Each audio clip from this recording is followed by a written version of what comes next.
Hi there, it's Sandra, and you are listening to the podcast A Duchess Like Us.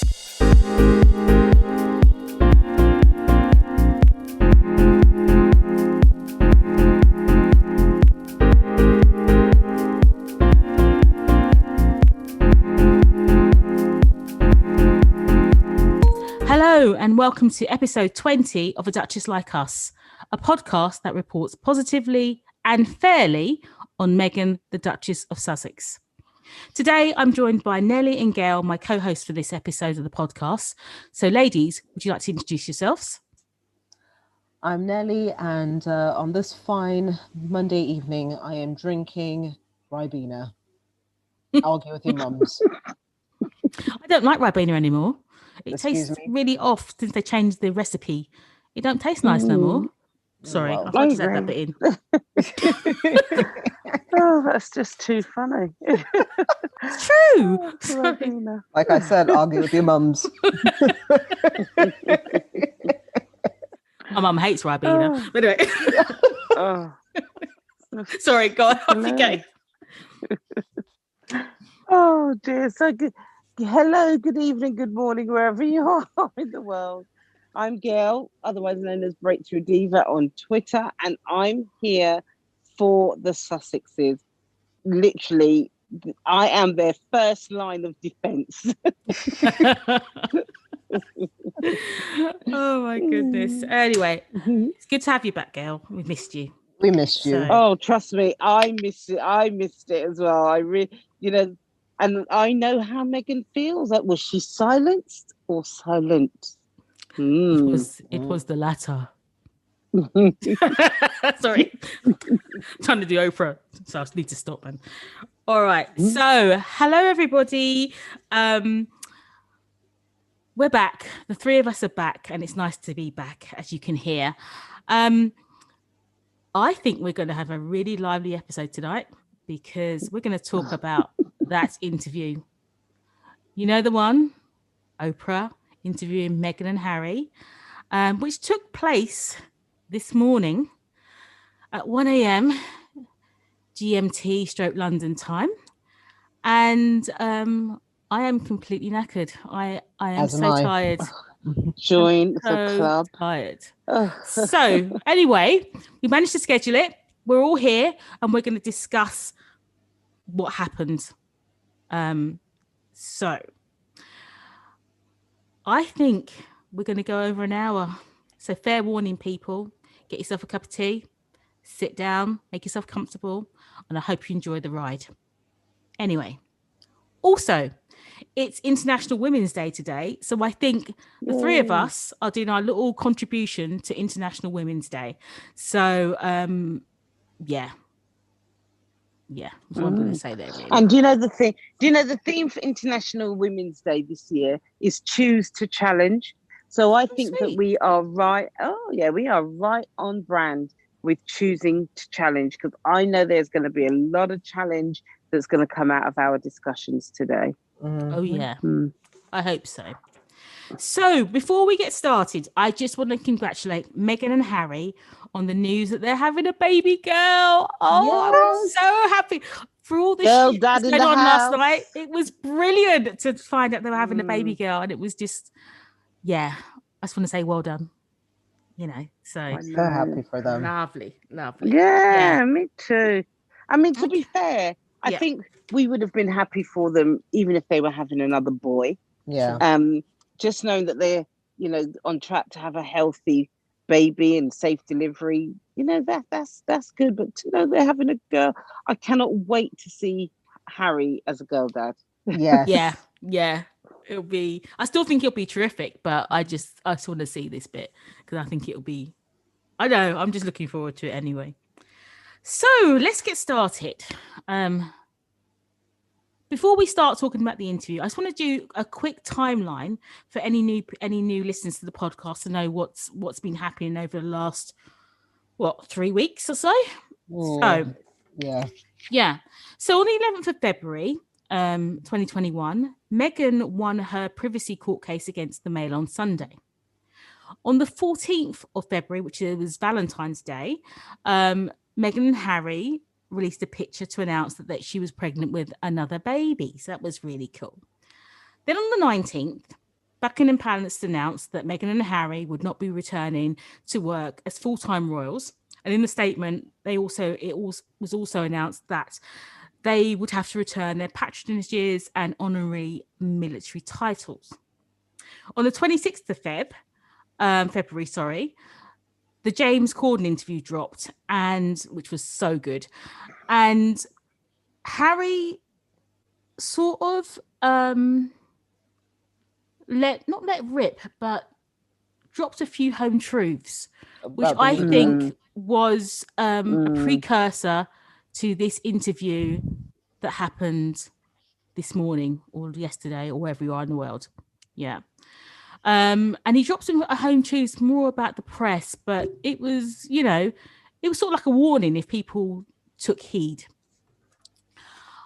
On the 2nd of March, Meghan won another judgment again in her case, where the Mail on Sunday had to pay 90% of her legal fees, which were about £1.5 million.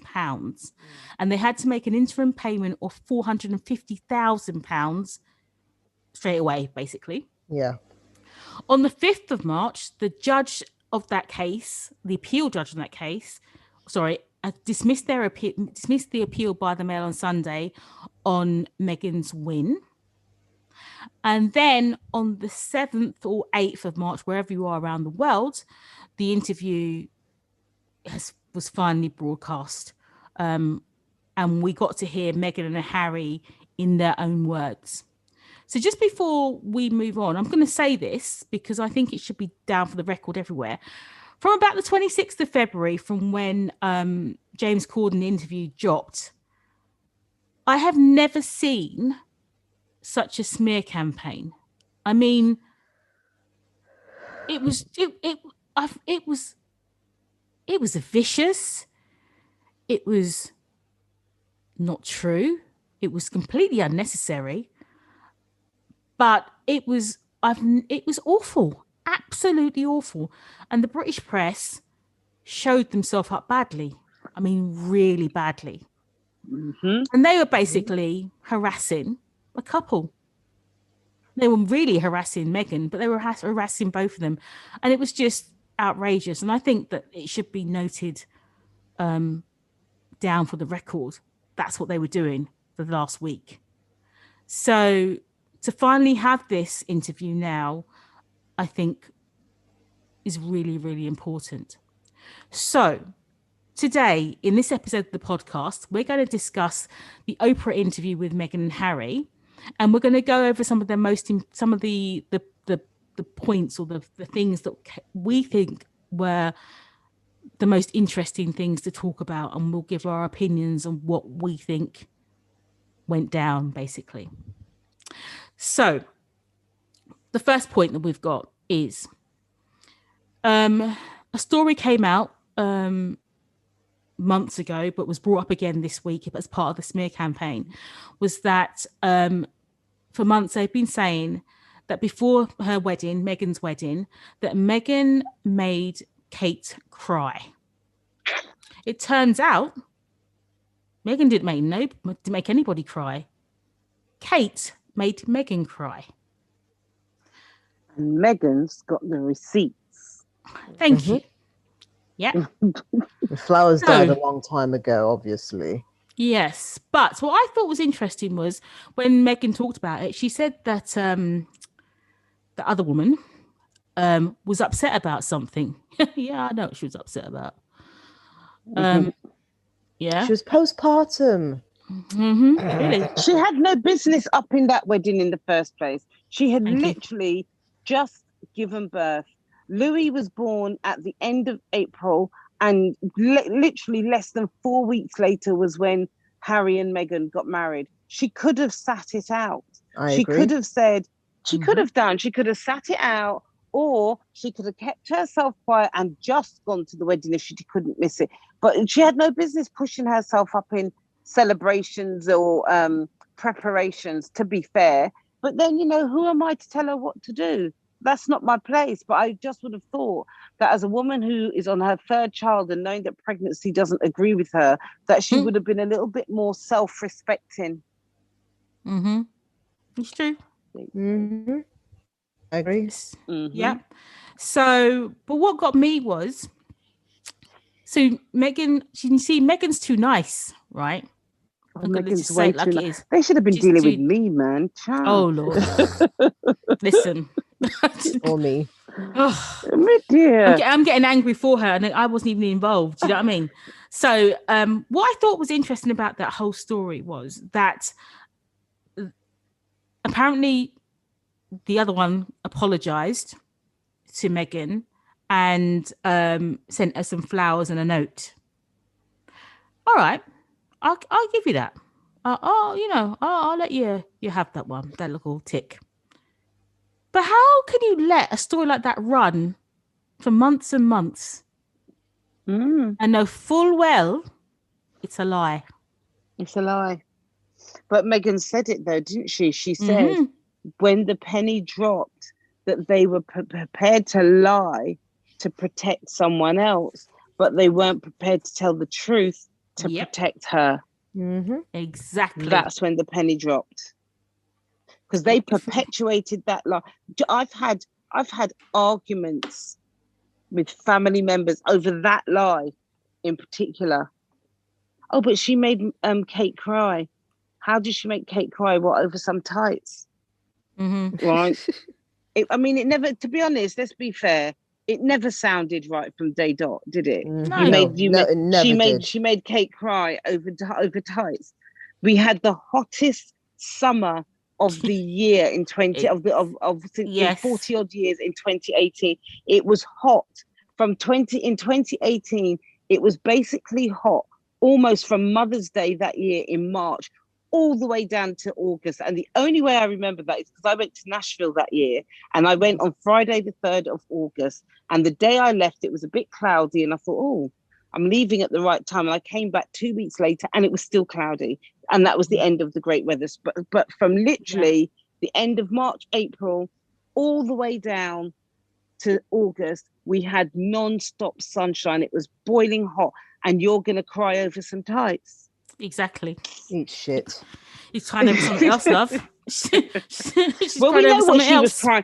Yeah, we know if she's upset. I saw Camel Toe was on this morning today saying, oh, but we don't know that Kate didn't cry. Oh, for goodness sake, Kate's been crying ever since she got married. I would cry too if my husband was William. Fucking state of him. Okay. And with that, I think we'll move on.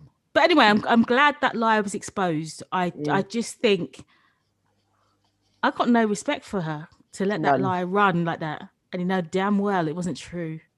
You know what's so damaging about that lie? And the lie is not damaging so much to Meghan. I'll tell you why that lie is so damaging to Kate and to William, okay? And their future brand, as you know, their brand is the future king and queen consort of the UK. Then I can tell you now, they're not going to make it, right?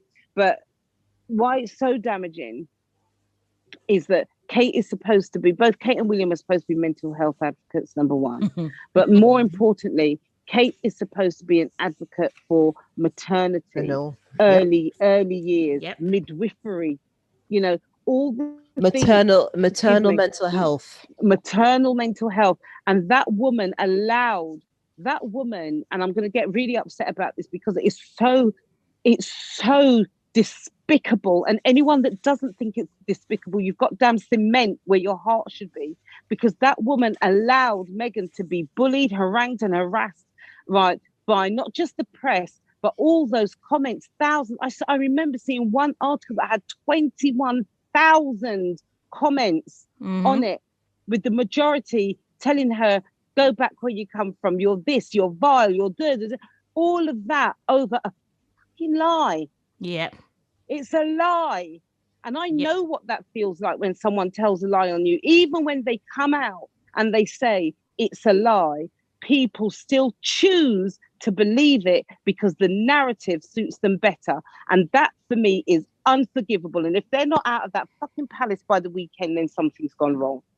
Well, they won't be out of the palace, unfortunately. But Well, what no, I do hope, however, is that the mental health people that they're attached to, they better be looking at them carefully, because I agree with you 100%. But have you seen that Mind, the charity, yes, have come out and said, you know, because remember, ITV have got this whole campaign going about Be Kind. About Be Kind. And yet still you've got this man ranting and raving every day. And then you've got the editor, and please forgive me if I'm accusing the wrong person, but you've got someone of prominence tweeting saying, oh, look at us, we've had our highest ratings ever, when that man is denigrating, pummeling. I cannot mention this enough. Caroline Flack took her own life for less. Yes.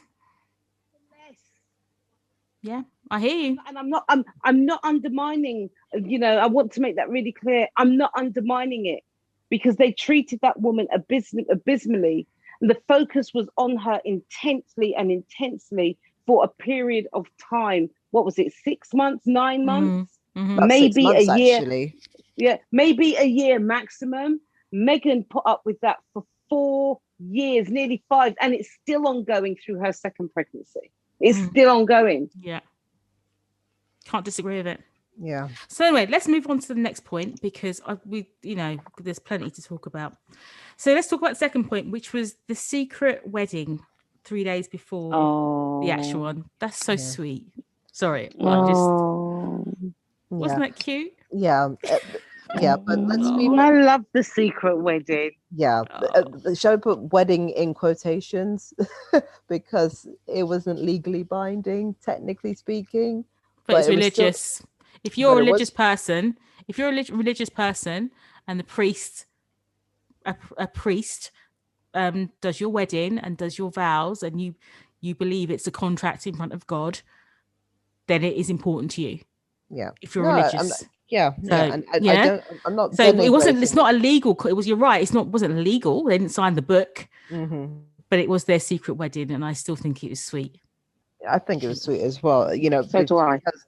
Because it was a moment for the two of them, that they exchanged, you know, these personal vows between each other, and of course to have the Archbishop of Canterbury, who did of course go on to marry them at the big day at the big show rather, and I'm sure that was absolutely wonderful for them, and I'm so that was lovely to find out actually, and a nice little tidbit, and I love that we did not know that until today. Yeah, exactly. And that's what happens when nobody else is involved but their business but them. There are no leaks. There are no leaks. And then, you know what was really beautiful about that is that they both recognized that the wedding, the spectacle, the show wasn't really about them. No. That was a tourist ad. It was an ad for the UK. You know, it was a PR exercise for the royal family. And I'm not saying, you know, look, we all love a royal wedding. Right? We love a royal wedding. Most people, royalist or not, depending on the principles involved, we'll watch a royal wedding. That's true. Yeah, that's true. But I can tell you this much: I'm not going to watch another one after this. Oh, me neither. I'm not interested. The next wedding I'm watching is Archie's. I'm not watching any other wedding. Well, Archie won't have televised wedding. Yeah, yeah. So we'll just get pictures of hello. Yeah. So, but the point is that, I mean, we all saw that family's face in that church, right? Everyone, even those people who aren't supporters of Harry and Meghan, saw those faces in the church. You know, they weren't happy. They were just thinking about their next move. Okay, so this hasn't worked. All right. And you know what I liked as well on the subject of the wedding was I liked that Oprah said, I wanted to sit down with you before the wedding. So all these people who were saying, oh, she don't know Oprah, she just invited us. Obviously, they had some relationship before. Yeah. Obviously, they had some relationship before. So I'm just glad. I'm very, very, very, very glad that all these little tidbits and because at the end of the day, Meghan and Harry, I personally feel, are in shock. It's a bit like, you know, you've been in a cult or Scientologist or whatever, and you come home, you have to be deprogrammed. Yeah. Yes. Yes. And they're going through the deprogramming phase, right? And to be honest, the royal family and their supporters should be happy and glad that they've spoken during the deprogramming phase, because they're still in that part that says, oh well, we're out now, it wasn't so bad. Give them another 6 months to a year and they will be, you know, but they're not going to talk, they're just not that time.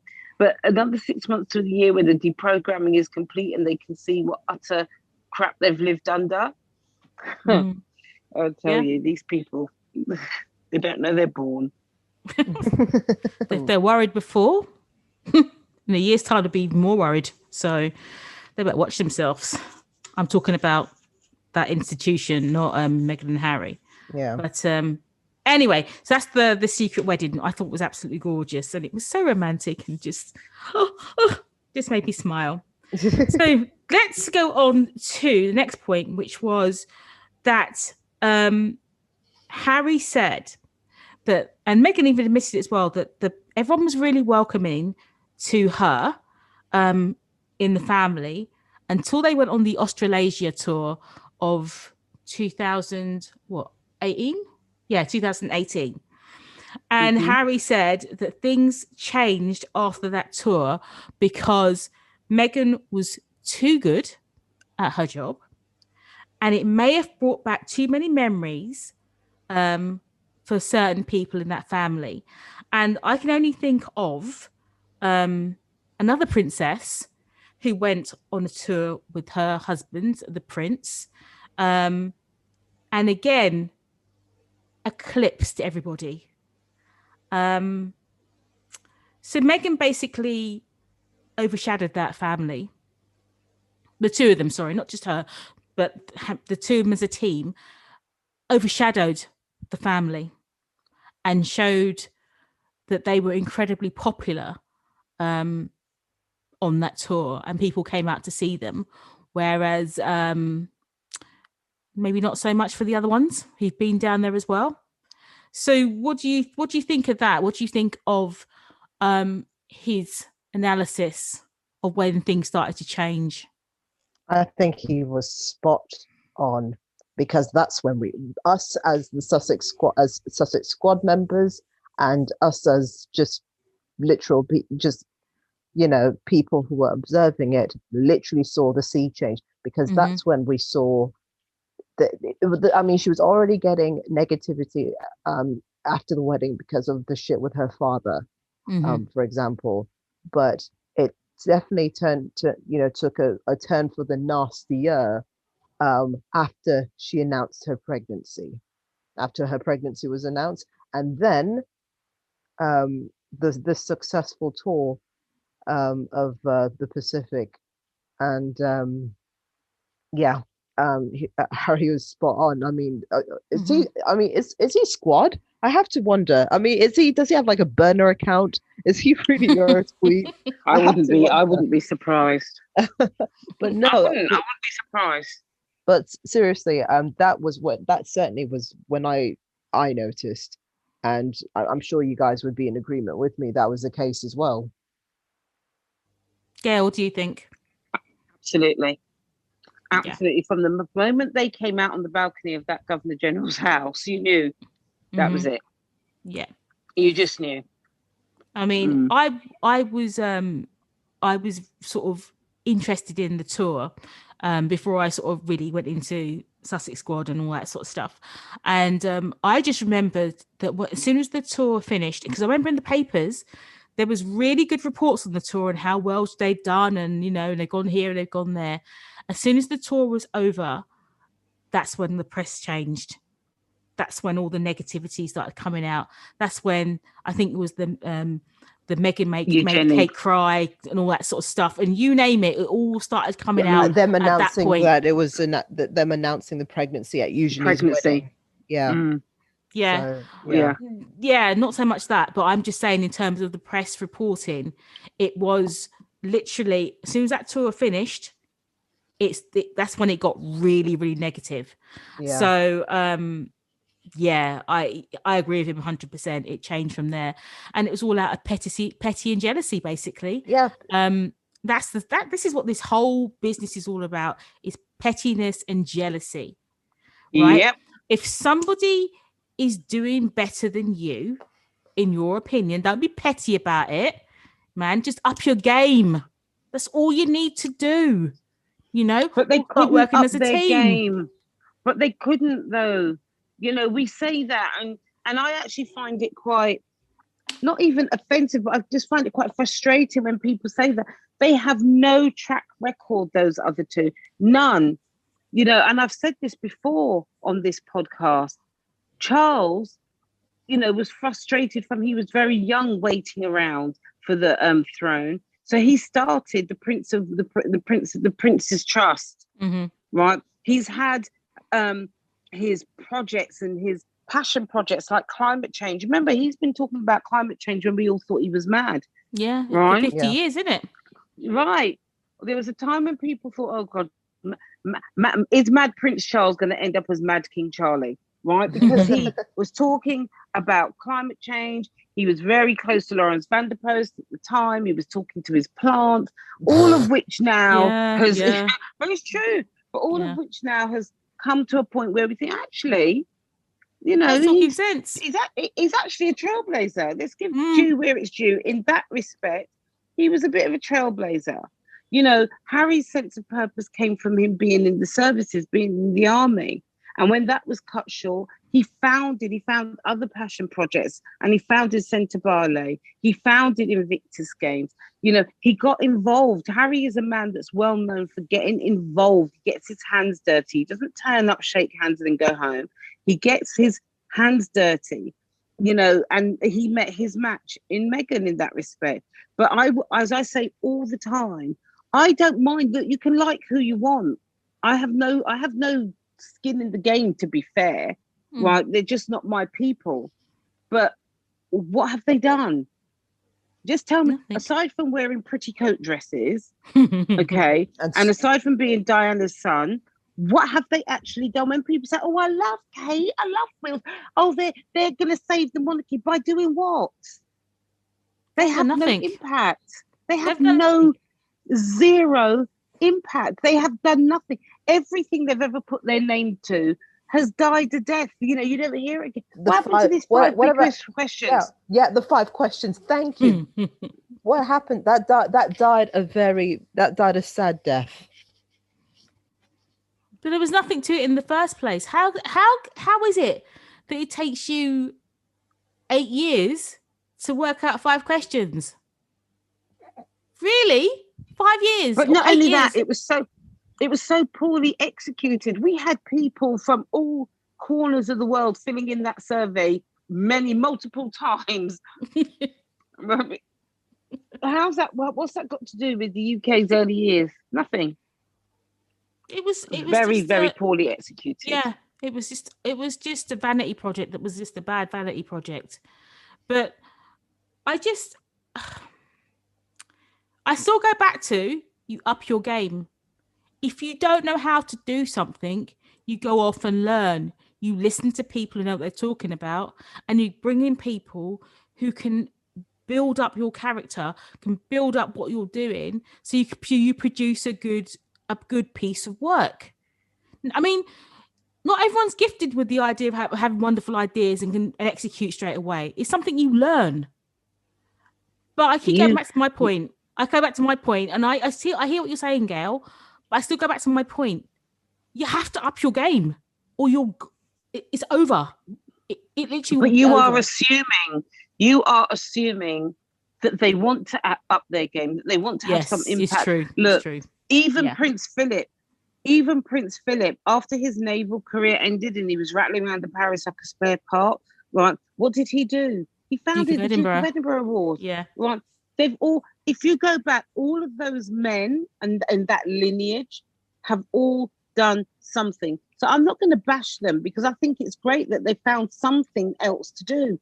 He, however, has not. What does he do?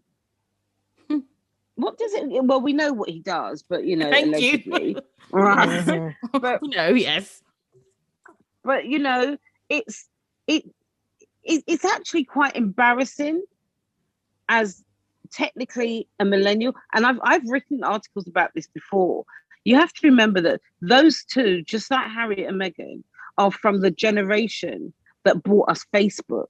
They're from the generation that's even bought us Uber. They're from this generation that are visionary.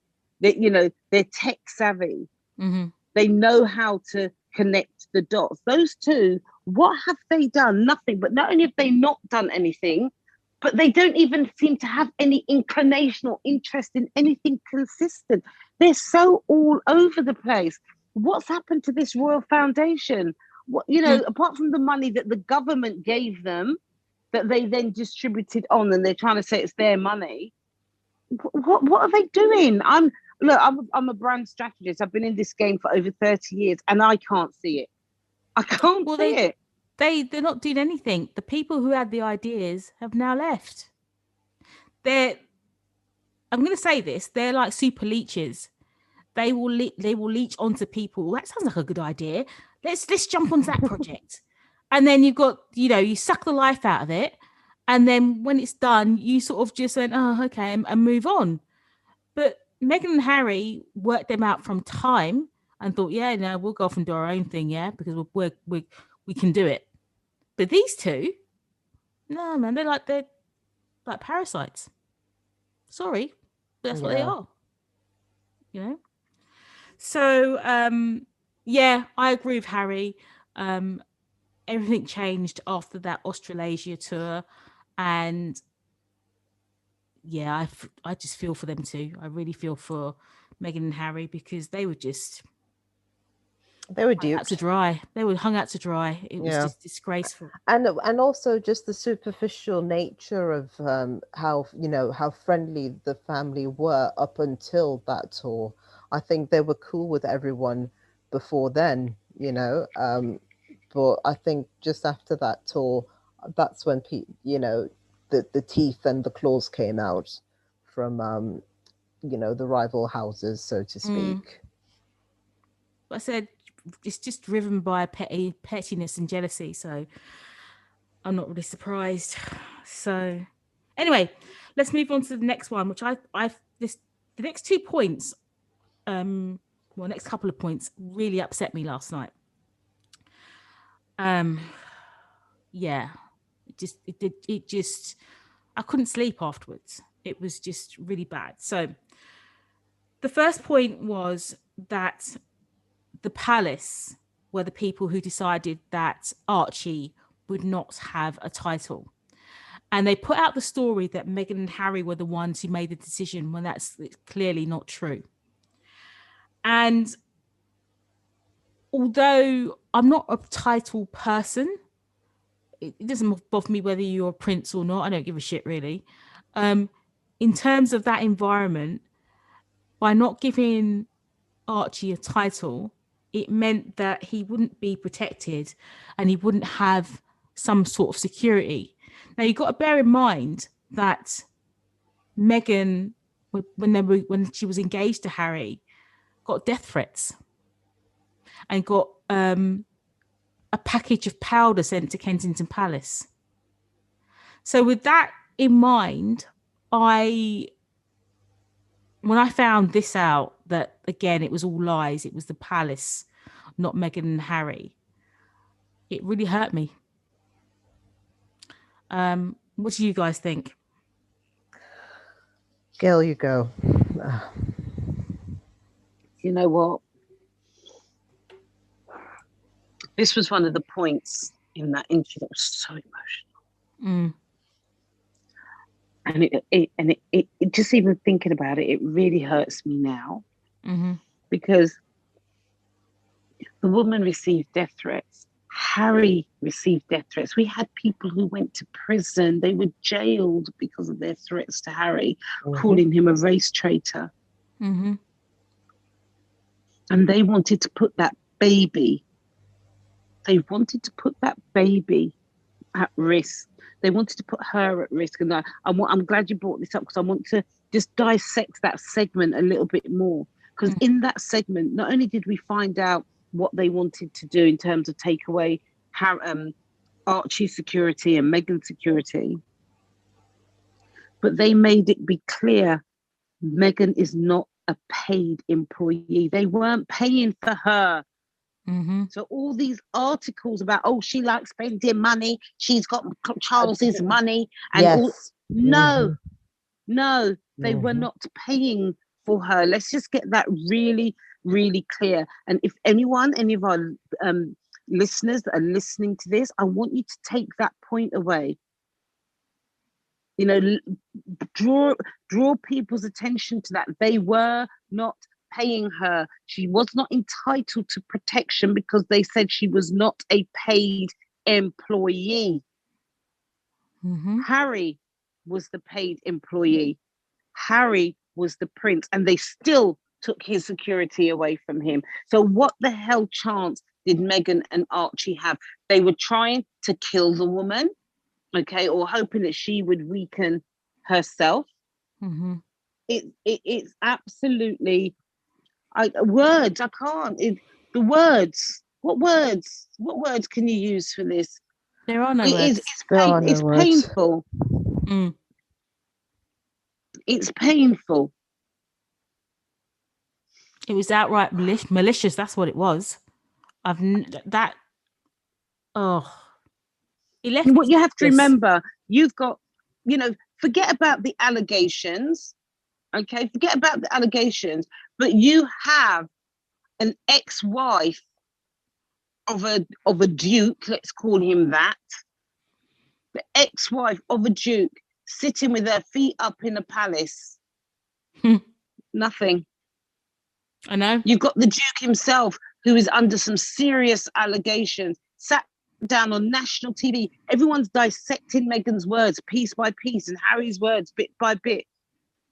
Well, I can tell you what Prince Andrew's words were. I'm willing to cooperate. That's what he said. Yep. That was over a year ago. And we're still waiting for him to cooperate. Don't give me pandemic. We've got Zoom. We've got telephone. And even before, we've had periods where people have been flying in and out. So don't give me that rubbish. He's not willing to cooperate with any investigation. But you know what? He has to live with that himself. Whatever the rights and wrongs of that situation are, he has to live with that. And the Queen and the rest of the family, or the firm as they want to call them, let's make it nice and vague, they have to live with what they've done. Because yes, we can all debate it, but we don't really know. We don't really know. But they do. They know. I just, as I said last night, I just couldn't believe it. I couldn't believe what I was hearing. And I know they've got letters of patent and all that business about who can have a title and who can't have a title. But, see how that woman changed. Sorry. See how the Queen changed the letters of patent so that Kane's children could all be princes and princesses and have title and have security. Well, she could have done the same thing for her other grandchild, who's a direct descendant from that male line that will ascend to the throne. So, no, man, no. That was just wrong. It's just wrong. Sorry. Which leads on to the next point. And it is the out and out racism of that family. There, I said it. Yep. I said it, right? There you go. So, and this, I'm lucky I was on my bed last night, because I would have dropped on the floor. But someone in that family actually wondered what Archie's complexion would be like when he was born. Not wondered. No. Let me just finish, yeah? someone in that family questioned that child's complexion, who does that? Who does that? That's all I'm going to say. Right? Because it was, they had concerns about it. What the fuck are you talking about? You got concerns about it. It was unbelievable. Even I was speechless at that one. And I think that this is my personal opinion. I think it ties in with the fact that that's why he didn't get a title. Because they were wondering what that child would look like. Would he be too dark for the royal family? So that got me. I saw some discussions around this on Twitter. And what we have to remember is certainly right now, at the time of us recording this podcast, the UK are only now watching the interview. We've had the benefit of watching it live, but they're only now watching it. And some of the comment I saw around Twitter, because of course the media have watched it and they've hyped up all sorts of things. And one of the comments I read are a number of the UK population saying, oh, but surely that's a reasonable question to ask in context. I don't. Find, you mean the white population that's asking that? Yeah. Yeah, of course. Right. And they're saying, oh, but wouldn't you wonder? Of course you would wonder. So let me just make it clear. Let me spell it out. You can wonder to your damn heart's content. It's still racism. Thank you. It's still racism. Whether you're wondering out aloud or whether you're wondering to yourself, it's still racism. And this is why it's racism. It's racism because you are willing, what you're actually doing is you're preparing to judge and change constitution according to the complexion of the child.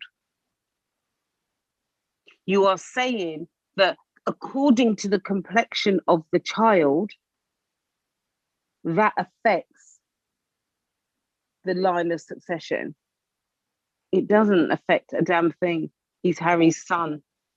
He's Harry's son. And, you know, one thing I like about Harry and Meghan, they're so deliberate. They named him Archie Harrison, Harry's son. Harry's son. Yeah. Yeah.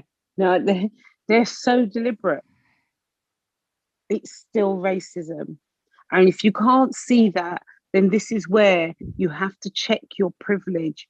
You have to go and do the inner work. You've got to find out, where is that coming from? Is it yours? Is it genuinely yours? Or is it adopted?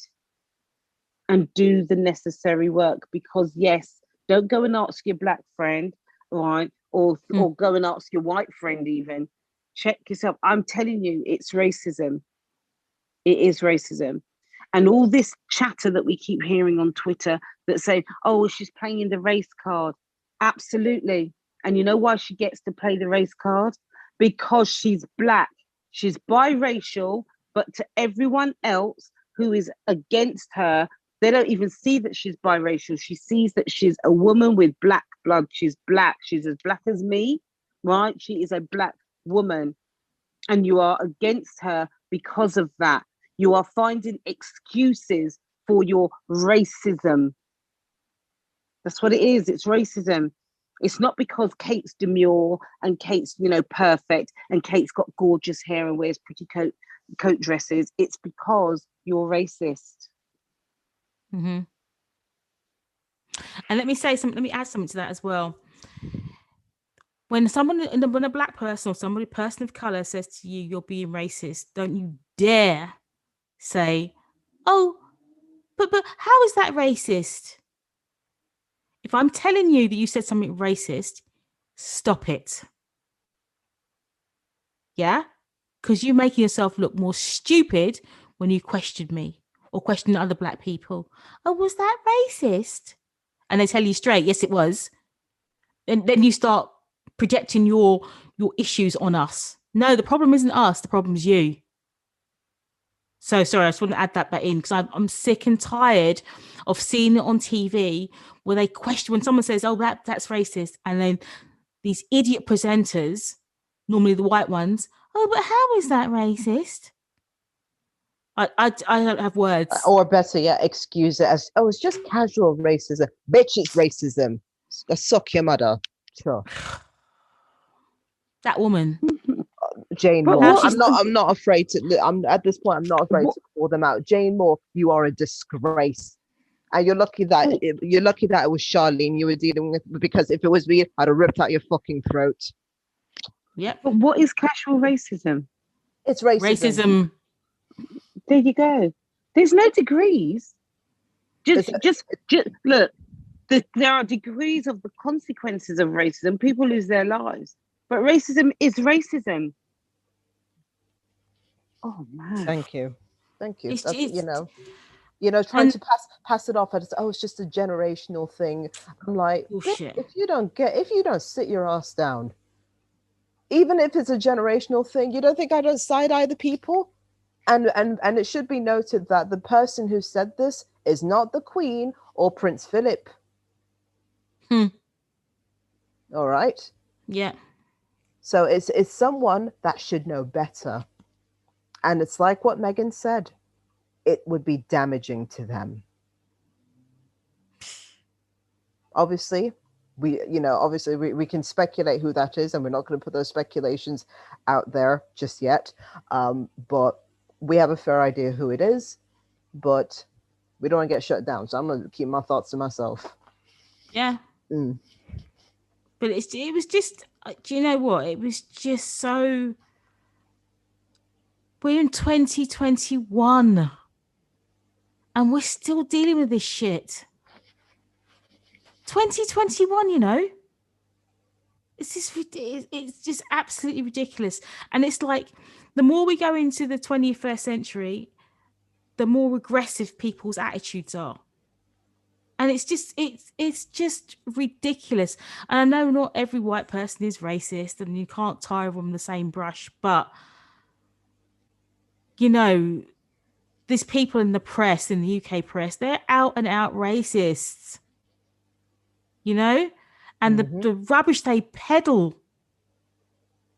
And it's and the sad thing is you can see the British press getting more and more racist as you get older. Yep. And they're leading this charge, and when it all goes badly wrong, they we didn't know this and we didn't. Yes, you did. And you still carry on because you want to sell papers. I mean, it's off track, but look at Brexit. It's all about race. You played the race card. You made people think other people all the time. And now look at us. Look at this nation. We're cut off from everybody. We're international pariahs. Because we've got these idiots in government who are basically racist. We have a far right government in this country, and people can't see it. Yeah, and who, by the way, are coming hard for Harry and Meghan. Lots of Tory MPs are coming out guns blazing with regards to the racism allegations. If they don't sit their asses down and try and do their jobs, instead of it, all they do is just engage in culture wars. It's no different to what Trump was doing over in the States. Stop engaging in fucking culture wars and just try and run the country properly. But you can't do that because you're Tories. All you do is just bleed our country dry. Well, the other thing, they can't do that because division pays. You want to keep the masses angry at each other, because when we're angry at each other, we're not paying attention to what's going on. So if you think about what we've been under the past year since Boris came to power in December 2019. Look at what we've been under. We've had a global pandemic. Okay, we're in lockdown in the UK still, but look at what's happened. We've had government contracts that have been issued to their mates, basically, right? We've got Brexit, which is an absolute shambles. I don't know about you guys, but I've certainly noticed it in the Terrible. shops. Oh God, yeah. All right. Oh yeah. Don't we notice it? How empty are those shelves? If you don't go early in the morning or whatever, you know, the shelves are empty. And it's only going to get worse. And it's only going to get worse. The shambles. Imagine that. Your biggest customer, you put your two fingers up at them because you don't want foreigners coming into your shop because they're immigrants. But when you go to Spain, right, when you go and relax in, you know, Costa del whatever, or in Buy a Malaga house or in Provence or somewhere like that. Then you're an expat. You're an expat. But people come over here and they're immigrants. No. And all of this stuff that's gone on, we've had bills passed in Parliament that infringe our civil rights that we don't know about, because what they've done, they've distracted us with this Harry and Meghan stuff. Front page news every day, keep everyone upset with each other. You've got families literally. I've seen it. I've done it in my own family, arguing with each other over Harry and Meghan because we come from such opposing views. Yeah. It keeps, and that's what it is. Cause maximum outrage so you can just get away. And this is exactly what Trump did. And this is exactly what's going on. I can remember at one stage it was like, Jesus, I'm glad I don't live in America. How I'm living to regret those words now. Because here is not much better. In fact, it's worse. Because at least with America, you had light. America, we had light at the end of the tunnel, right? There's no light at the end of this tunnel because we haven't even got an electable opposition. Oh God. Yeah. Okay. Let's not go. Okay. Let's not go down there. Let's not go to politics. Yes. Yeah. It's going to just be ridiculous. Anyway, so okay, I'm going to move on to the next point, which broke my heart. And it's when Meghan talks about her mental health and her suicidal thoughts. Now, I mean, all the other bits hurt me, but this one,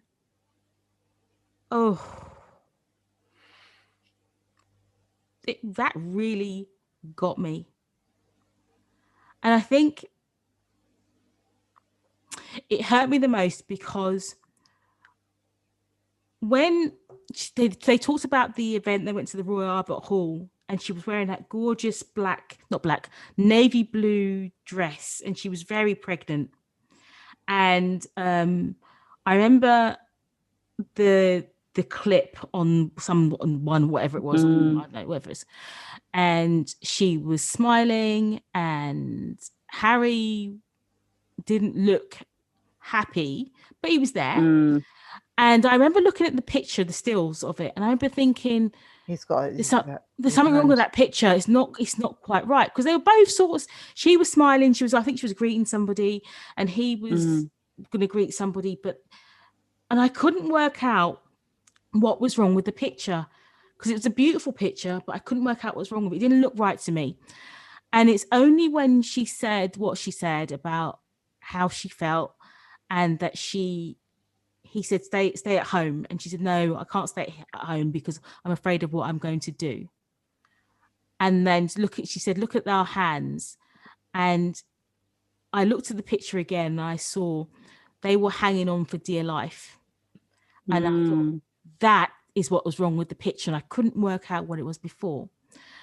And then there's a, I think it was on Twitter or YouTube, there's a clip of them in the front row of the royal box. And Harry gives her his hand, and she clings on literally for dear life. And you can see she's smiling, but she wasn't really smiling. And his face. And it's only now that she said what she said, you look at it and you think, oh shit. They were hanging on for dear life. And then you've got that fool. I'm being polite because if I really let rip, we're not going to get its broadcast. I'm going to say my piece. Hang on. So, and I think of what he said today, He has no shame. He has no shame. Because if you could dismiss somebody saying they're out of hand when they're saying that they felt suicidal and they felt that bad, and you dismiss what they say out of hand, there's a special place for you. A very special place for you. I can't actually talk about this. Nell, you go.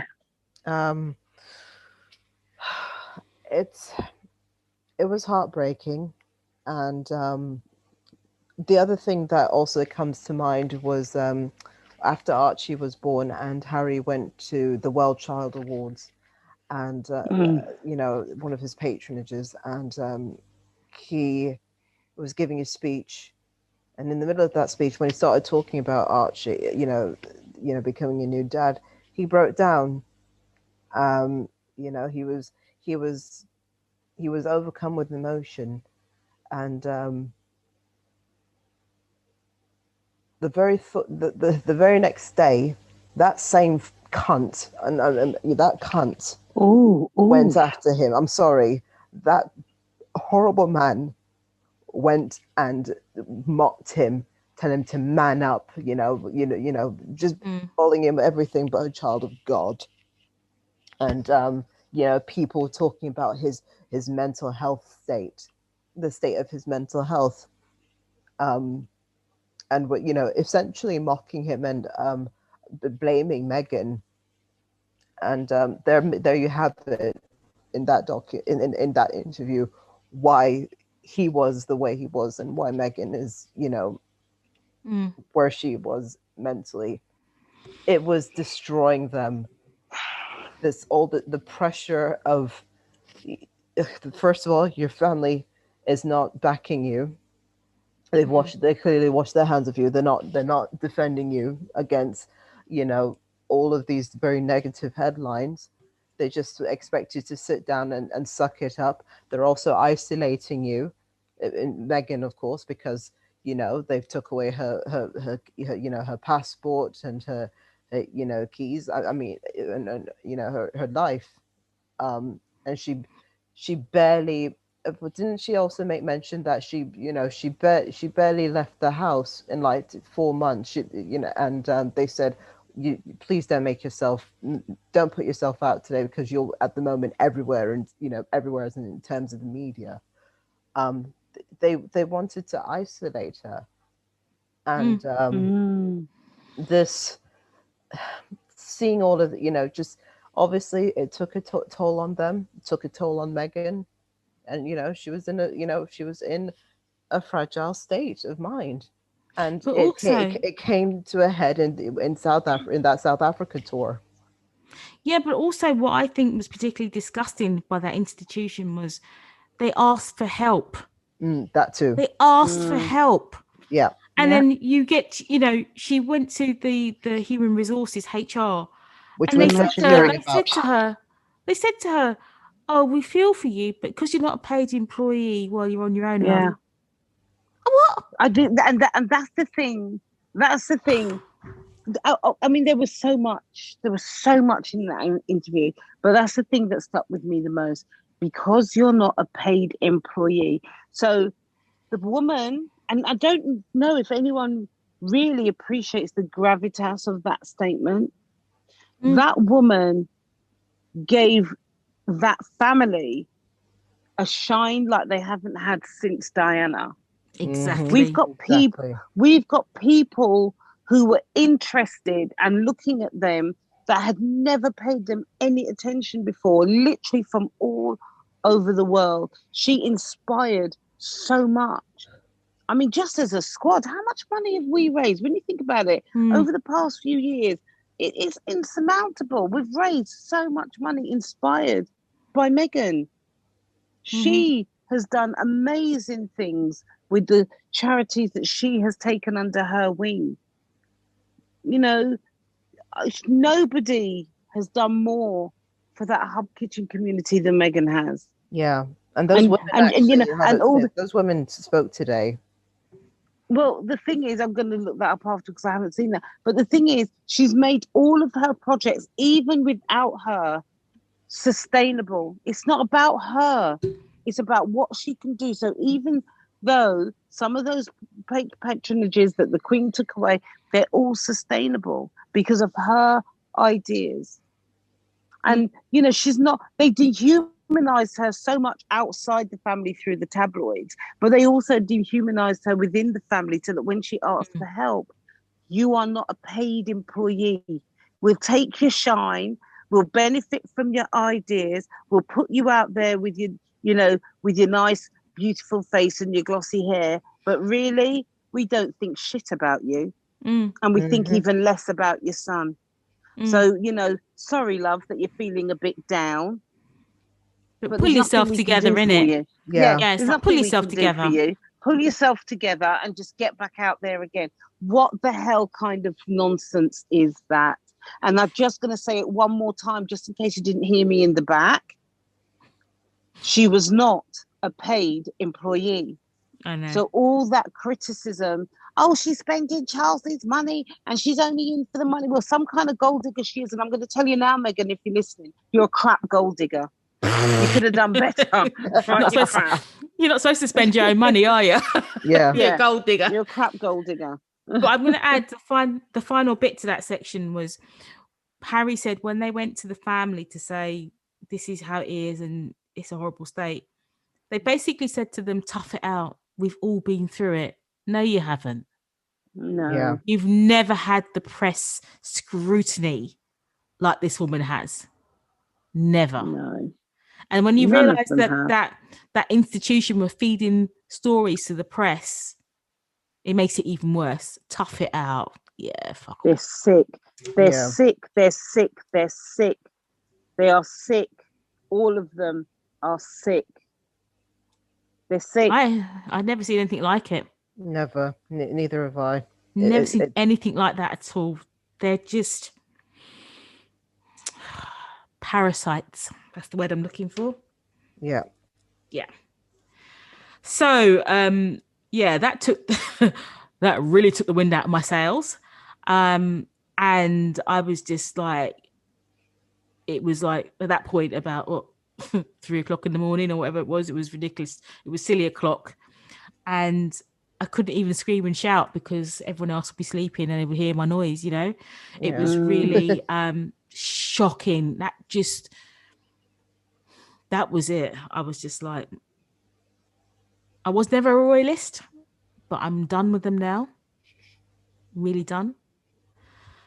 So, and then when it couldn't get even, I thought, you can't get any lower than this. This is it. Oh, God, if you mention Chuck. I've got a lot of things to say about that. I'm going to just bullet point it because I get angry when I think about it. Okay, so the next point is, and this is more or less like our second to last point, Harry was cut off from the situation, the institution, the firm, physically, financially, and emotionally. So they cut him off financially during the first quarter of 2020. So they were like, off you go, boy, you're on your own. See you later. Then he was talking to his father about the situation and his father refused to take his calls. I was like, I didn't hear that right. And he said it again. He refused to take my calls. After, or he said after he stopped taking my calls. After he stopped taking my calls, yeah. And I was like, I can't believe I heard that. Then, because Harry had the audacity to put his family first, they took away their security, took away his security. Yeah. Even though the threat risk to Harry was still high, he was still getting death threats, he still had people wanting to kill him. They said that because his status had changed, i.e. he stepped back, he was not entitled to the security. And by doing that, I think they put him and his whole family at risk.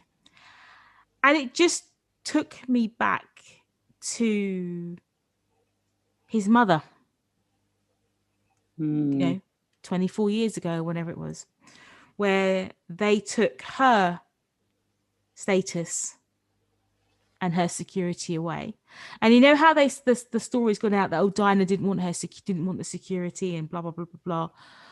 I am beginning to doubt that now, and I think they put Diana in the same situation they're putting Harry now. That's what I think. And it's a viable point. Yeah. Look what happened to his mum.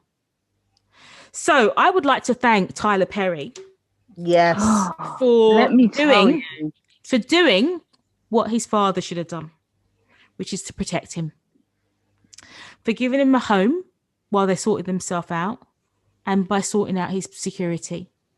So I'd like to thank you, Tyler, because you went above and beyond your call of duty. Because remember, he's got family back home who should have done the same thing for him. That's just my opinion. Guys, what do you think? Sorry, I went on a bit long there. I didn't mean to, but that just really got me again. Well, you're not wrong. You're not wrong, and one of the things I know what it's like to feel really low, and to be perceived as the strong one, and you've got it going on, and people come to you for help, and you're life and soul of the party when you're outside, but absolutely dying inside. I know what that feels like. I've been there. I've been there. And what got me through that was community, was just people around me. And I remember at the time, it wasn't even like my great friends, my good friends. It was people who I barely even knew, but they recognized the symptoms. And they came together and they really helped me and lifted me up and literally put me back together again. And this is what Tyler has done for Meghan and Harry. I don't know what the relationship is between them, whether they were friends before or not. I've got no idea. And I don't believe that was alluded to in the interview either.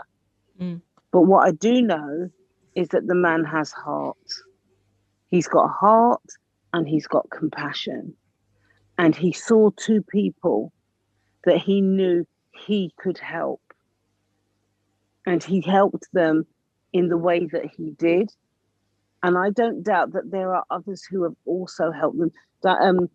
Meghan mentioned that she reached out to one of Diana's best friends, and that that friend is still a support to her today. I think it's Julia Samuel. I don't know. We don't know, do we? Yeah. We don't know. But the thing is that she's got, I'm just so glad, and I pray and pray and pray that it continues, that she has got community. She's got people around her who are loving her, who are lifting her up, who, are loving on Archie, because this is what she needs. And as I said before, her and Harry look like they're going through the deprogramming section. Yeah. They're going through the They do. Yep. They look like they're so shocked and they're still numb. It's almost like they can't quite believe it. But you know what? They're strong. They've got each other. They've got their growing family, and they'll be just fine. They will be fine. But they'll be fine because they got people like Tyler. They got Oprah. And I know they've got the Obamas, and I know they've got the Bidens. But most importantly, they got each other. They've got each other. They've got each other. When I saw that clip on the beach with Meghan and Archie, and the two dogs. And the dogs, it just made me feel better, because it was it was a hard interview to watch, wasn't it? Yeah. It was hard, but seeing that clip, and when Archie ran and Harry kept the camera rolling, and you saw him going through Harry's legs, I thought, you know what? At the end of the day, they're just an ordinary couple trying to do their thing. They just want to have a great life.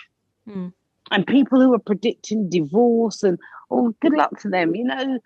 Go and live your sad life somewhere else. Go and project it onto someone else. But also, I want to add as well, all those little trolls and people out there saying, "Oh, look at all the money they've made." Do you know why he's gone Okay. into bloody Netflix and all the rest of them? It's because he needs to pay for his own damn security. That's why. Yeah. Mhm. So good on him and Meghan for using the skills that they've got to set up a company or set up a business so they can actually earn their keep, pay for the roof over their head, pay for their bills, and do something they enjoy because they had to. You know, they're lucky they could turn their hand to producing TV stuff and podcasting when it eventually comes, because they have to pay the bills. They have to be financially independent because this lot over here ain't helping them. Do you know what I mean? And I'm just glad. ridiculous. No, but I'm Yeah. glad they're not helping them because now they've got no say. Yeah. They've got no say. So I'm glad that Harry and Meghan are independent. Mm. I'm glad. Yeah, I'm lucky. I'm very glad. It's just, you know, it's out of necessity. You know, Yeah.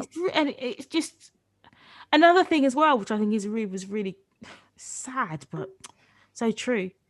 Diana's still looking out for her boy.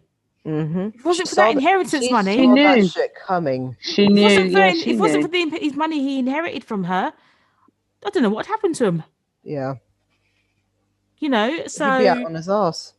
yeah. No, or he'd be stuck in that family. Well, That's that what too. happened, losing his mind. But yeah, she's looking out for her boy. You know, lucky there was money there, so he could escape. So, you know, it's just, I don't know. Did you guys, just on a completely different note as we wrap up, did you guys notice that the First Lady, Jill Biden, did you notice her dress today? Yes, I did. The lemon dress. Her lemon dress, the same dress that Meghan wore it for that Spotify stream thing. Looks like a different version of it though. But it's a different version, but yeah, the message is not lost.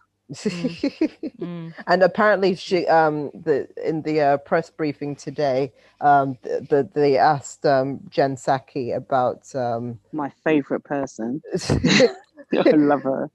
They asked about Harry and Meghan, and of course she was very diplomatic, like we can't talk about two private citizens, but obviously people are free to share their talking about mental health and all of that, blah blah blah. So yes, it is funny that over in the United States they've got fans in high places.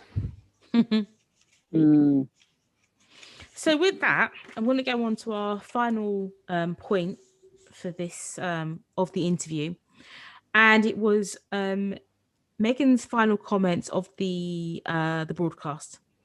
And I think Oprah asked her, did she have any regrets? And she said yes.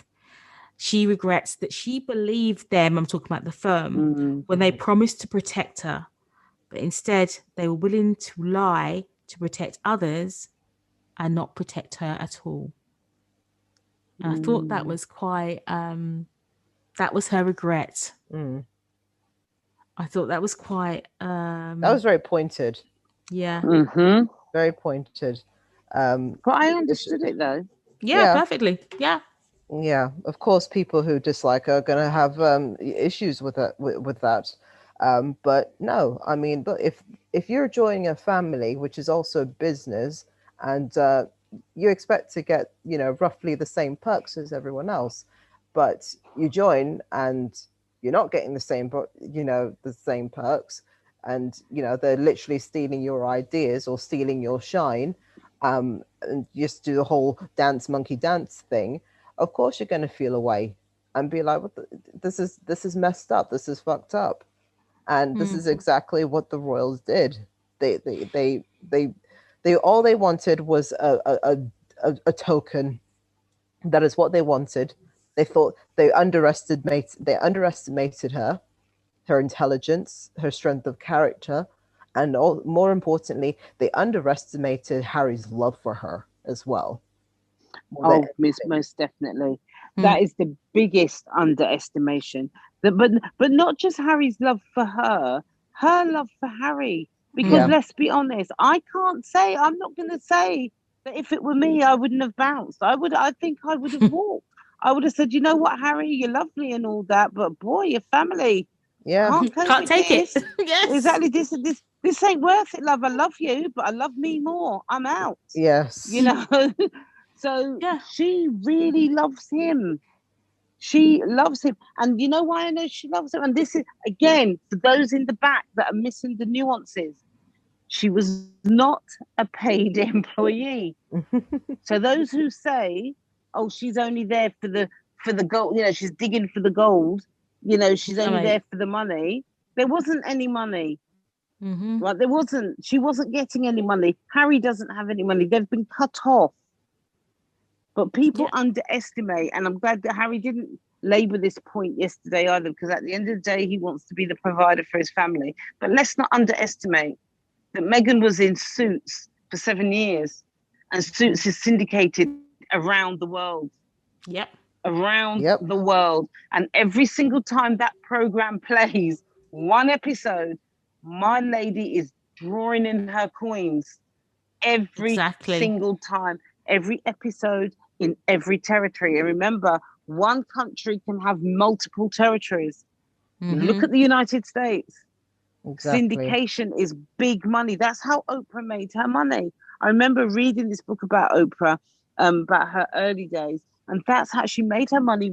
When Oprah was syndicated across the country, that's what started to bring in the big bucks. So let's not underestimate Meghan's pull here. Yes. She's not the cashier from Primark. Exactly.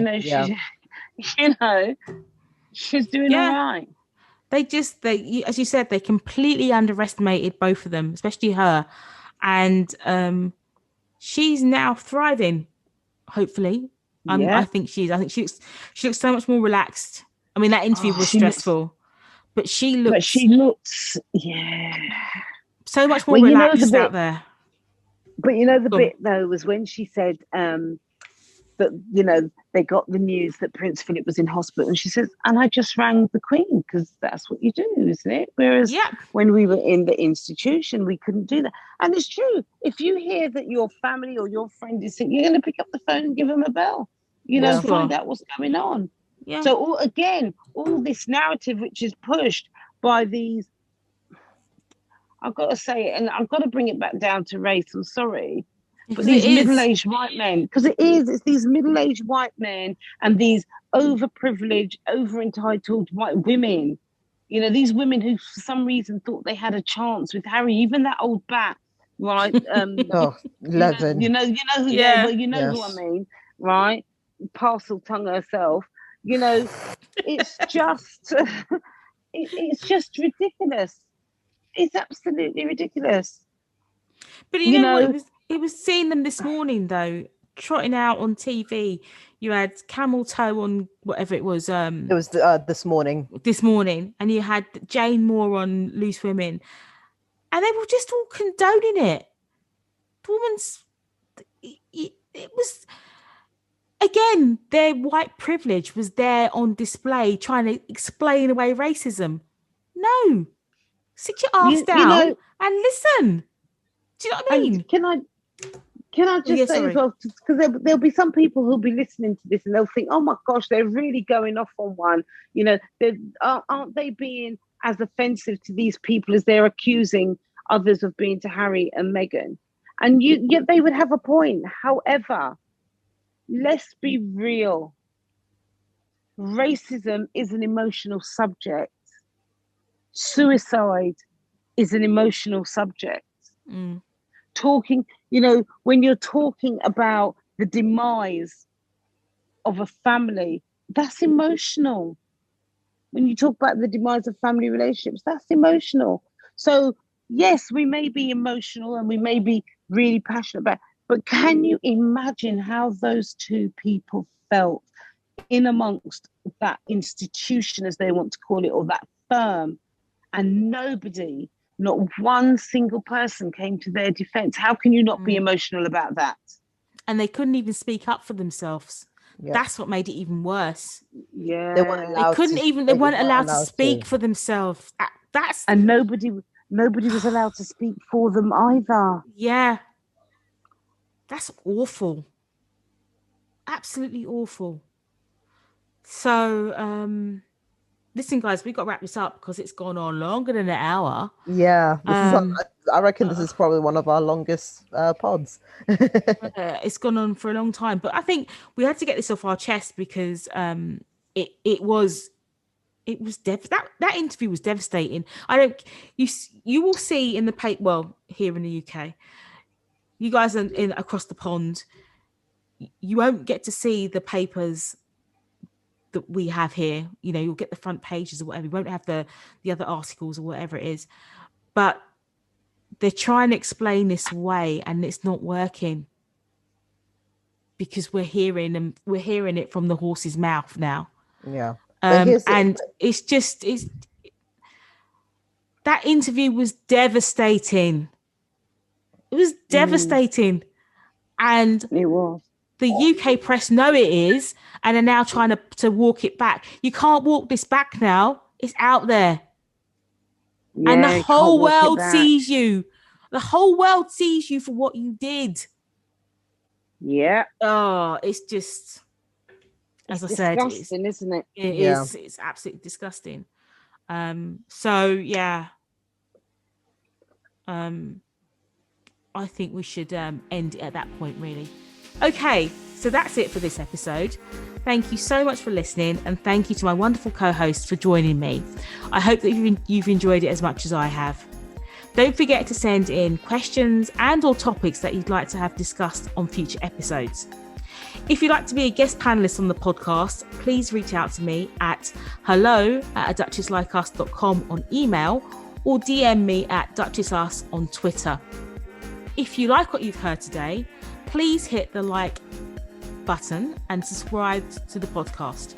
Also, please share this episode with anyone else who you think would be interested in listening to this. If you have time, I'd be grateful if you could leave me a 5-star review on Apple Podcasts, as it helps more people see the podcast. I really hope that you've enjoyed this episode and that you'll come back for more.